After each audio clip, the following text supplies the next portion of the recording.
Mahila, I just walked over there in the sand, just had a good walk, and I'm wondering what's next because out of the pit and happy was the dream. So I'm just wondering, are these reruns? Did they already happen? Should I put them away? They all happened and accumulated into, attacks like the Ariana Grande, Manchester. Or are they happening now? And H's death was, a warning sign like, hey, these dreams are about to go into effect. Or, like I said, did they all happen and like the works are accounted for no matter what? So it's like, just have faith that like they'll be accounted for. The works do follow you. Not a Mike Lanier reference. um, so I'm just wondering if that's the case. If not, Adam Sandler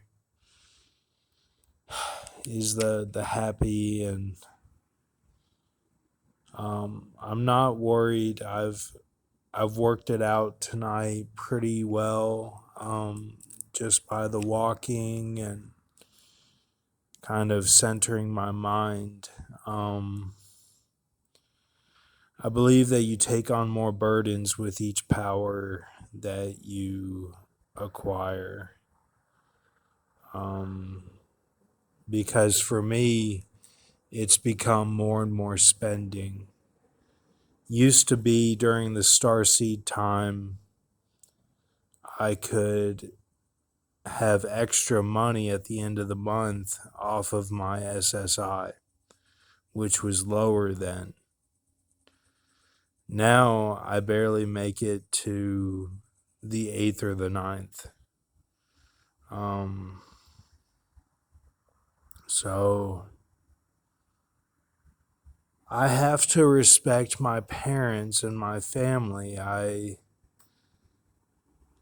I can't just say like, okay, I'm gonna leave with my wife and just go off to a far country. Like, I know the Bible kind of says that, but like that's just not reality for me.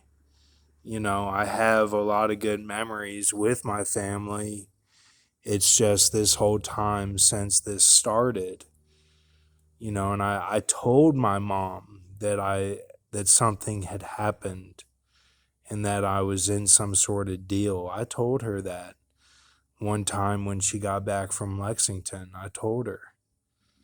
And it's just not been right, since then, and even probably before then, like just going bad, like everything with the people of God has been expired, and it's all of this. What I found out tonight was the menorahs, the time traveling menorahs. When I did those videos, then what was it? Probably 2 months later, all the shows were taken over by, the corporations, and it became Blade Runner of the Y, of the Revelation 17. And now you can't watch a show without it being all that. And then what followed that was all this, like takeover of the African, race into everything. And that's because I think that is because it got really dark. Like the terminology, it got dark. Like it got mystery filled. Like then it just became like, okay, this is what it is now. Like it's dark, It's not really it's not the black people, it's that we are now dark. So, like, I do agree with Groxt on that, but I don't agree with like calling them like not a chosen people. I do believe they are a chosen people. Like they're the divide between the Hebrews and the Jews and Israel and the taverns. That's what I believe they represent. Like they're definitely chosen. Like, some would say that the ones that came over here from Africa on slave ships were Jacob, and the ones who stayed behind were Esau. Like it does make a lot of sense. Like, and then you have the whole like Cain in England, and then you have the Esau connection with Russia, which is tied to Predator film. Get to the chopper. Like I think there's a big like triangle that makes sense, and then Canada is somehow involved with that too. So it's not craziness. Like we're making sense. We just don't have like all the pieces and parts representing the stuff yet.